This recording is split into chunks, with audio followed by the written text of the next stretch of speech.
Halo,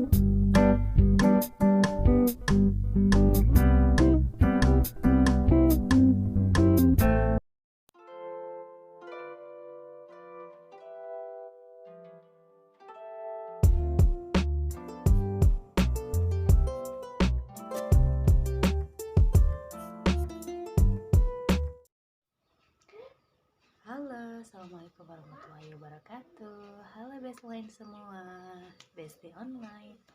Nah, selamat menonton kembali di video aku kali ini. Ini udah yang lama banget ya, maksudnya aku lama banget nggak upload video atau nggak bikin video karena memang aku baru saja menyelesaikan studi aku sebagai mahasiswa gizi di Universitas Islam Ahliya Kuningan, dan aku sudah menyelesaikan skripsi aku udah sidang, aku juga udah disiumkan, dan sekarang aku tinggal mendaftar wisuda aja. Aku nggak tahu sih sebenarnya hari ini aku pengen ngebahas apa, karena di video sebelumnya juga yang nontonnya sedikit banget, kayaknya mungkin karena memang belum ini juga kan, tapi aku tetap akan memberikan edukasi atau memberikan suatu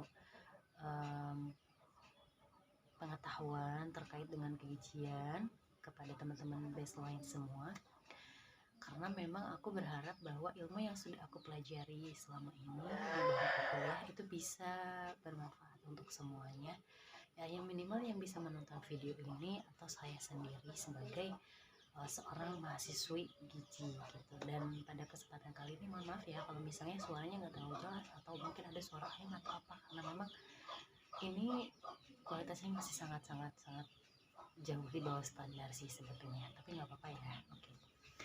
Barangkali buat teman-teman semua ada yang pengen request, bisa misalnya kalian pengen aku ngebahas apa, kalian bisa request itu di kolom komentar ya, apa-apa kok. Kita santai aja karena memang aku di sini hanya sekedar untuk ya belajar untuk memberikan edukasi atau berbicara di depan seperti public speaking seperti itu, meskipun hanya di depan handphone. Oke, pada kesempatan kali ini mungkin yang akan saya bahas adalah terkait gizi daur hidup. Sebelumnya sudah saya bahas terkait isi piringku dan sebagainya, bener nggak sih? Soalnya aku lupa sih, udah lama banget gitu aku nggak upload video. Nah, pada kesempatan kali ini kita bahas adalah gizi daur hidup. Apa sih sebenarnya gizi daur hidup? Mulai dari apa sih sebenarnya daur hidup? Nah, dari daur hidup aja kita pasti tahu. Nih yang akan saya bahas itu mulai dari ibu hamil, bayi, balita, kemudian anak usia dini, anak usia sekolah, remaja, dewasa, dan lansia. Jadi ada 8 poin yang akan saya bahas, 8 part. Jadi part yang pertama yang akan saya bahas hari ini adalah terkait dengan kehamilan atau gizi bagi ibu hamil dan janin. Oke. Tapi di sini saya tidak akan terlalu luas ya, yang saya pahami aja berdasarkan literatur yang sudah saya baca sebelumnya. Karena memang di sini saya masih belajar, barangkali nanti dari baseline semua ada yang tahu terkait hal ini dan ada kesalahan apa yang saya sampaikan, baseline bisa menyampaikan di kolom komentar, memperbaiki, dan saya akan memperbaiki di kedepannya karena saya masih belajar, jadi mohon bimbingannya. Oke. Kita mulai dari mana ya? Oke, karena memang saya masih mahasiswa ya, jadi maksudnya saya juga masih single, belum menikah, jadi untuk membahas ibu hamil ini saya masih hanya berdasarkan teori yang saya baca, jadi bukan berdasarkan pengalaman saya. Dan baseline semua barangkali ada yang memang pasti banyak yang sudah berpengalaman, boleh sharing di kolom komentar terkait dengan permasalahan kehamilan Anda, dan insya Allah di video berikutnya lagi mungkin saya akan menyampaikan atau menjawab semua pertanyaan dari teman-teman. Oke. Pada kesempatan kali ini mulai dibahas terkait dengan gizi pada ibu hamil dan juga janin. Nah, kenapa sih penata laksanaan diet pada ibu hamil ini sangat penting untuk disampaikan? Karena memang ibu hamil itu kan mengandung janin. Tentunya dia mengharapkan kehamilannya optimal, berjalan optimal, serta nanti akan melahirkan anak dengan mental dan juga fisik yang baik. Maka dari itu penata laksanaan diet ini perlu disampaikan kepada ibu hamil agar ibu hamil itu bisa tahu sebetulnya apa yang harus dilakukan sebagai seorang ibu hamil dalam menangani permasalahan yang biasanya terjadi pada saat hamil yang mempengaruhi kepada status gizi ibu. Oke. Mulai yang pertama, apa sih permasalahan yang biasanya terjadi? Karena kehamilan itu ada 3 trimester, trimester 1, 2, dan juga 3, maka yang pertama yang kita bahas adalah pada saat trimester pertama. Biasanya ibu hamil itu akan mengalami morning sickness. Apa sih morning sickness itu? Dia mual, muntah, dia mencium bau sesuatu, dia enek gimana ya gitu kan. Dan itu akan mempengaruhi kepada pola makan. Ya kan? Benar nggak Bu? Ya kan, baseline yang barangkali sedang hamil pasti merasakan dimana trimester awal itu dia mual muntah dan dia akhirnya mengurangi porsi makannya. Jadi makan keluar. Nah, itu akan mempengaruhi kepada status gizi ibu kalau misalnya ibu menuruti hal tersebut, karena memang ibu hamil itu dia dari hormon, pengaruh hormon ya. Nah, pada saat seperti itu, ketika ibu morning sickness, mengalami mual muntah, lalu kemudian ibu mengurangi porsi makan, pola makannya jadi berantakan, itu akan mempengaruhi kepada status gizi ibu yang nantinya akan berpengaruh kepada kesehatan ibu dan janinnya.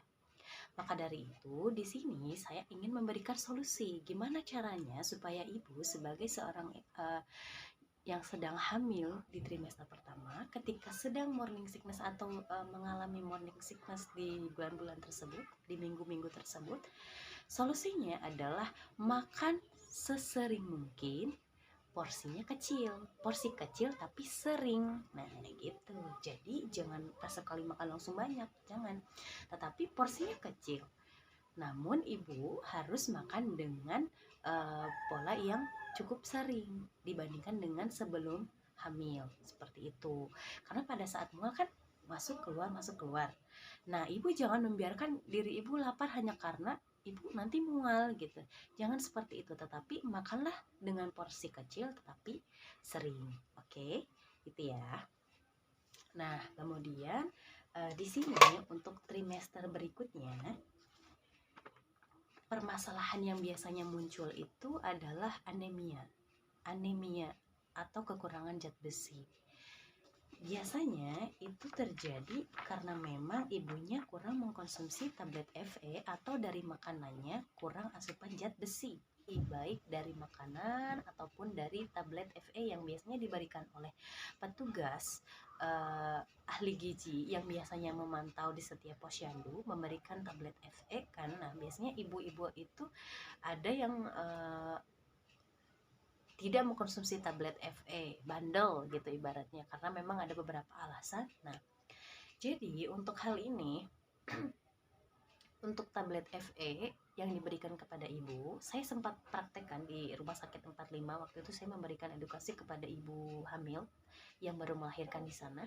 Ada juga yang ibu hamil sedang ada hampir mau melahirkan gitu, tetapi ada permasalahan gitu. Nah, di sana itu ada yang bertanya gini, ibu bagaimana cara mengatasi ibu hamil yang ketika mengkonsumsi zat besi itu mereka mual, muntah, sehingga mereka akhirnya tidak mengkonsumsi tablet tersebut karena dengan alasan mual muntah. Nah, apa sih solusinya agar tablet Fe itu tetap bisa dikonsumsi oleh ibu hamil? Maka jawabannya adalah ibu cukup mengkonsumsi tablet Fe di malam hari bersamaan dengan buah-buahan. Gitu ya. Itu tipsnya, karena kalau misalnya ibu mengkonsumsi di malam hari sebelum tidur, maka itu kalau buah-buahan itu kan gampang dicerna ya oleh tubuh, sehingga itu akan mempermudah mencerna juga tablet Fe-nya gitu ya Bu ya. Ibu baseline yang sedang hamil di luar sana bisa mencoba tips dari saya. Oke. Kemudian permasalahan yang berikutnya pada saat ibu hamil itu adalah status gizinya. Nah, status gizi itu bisa dilihat dari bisa diketahui dari ini, lingkar lengan atas. Ini kan lengan atas ya. Nah, lingkar lengan atas ini bisa menunjukkan status gizi ibu, apakah dia kurang energi kronis atau tidak. Apa sih sebenarnya kurang energi kronis? Kurang energi kronis atau yang biasa disebut cake itu adalah ketika lingkar lengan atasnya kurang dari 23,5 cm. Nah, itu dinamakan cake. Nah, gini, bagi baseline di luar sana yang usia subur yang mau menikah, itu pastikan lilanya itu lebih dari atau sama dengan 23,5 cm ya.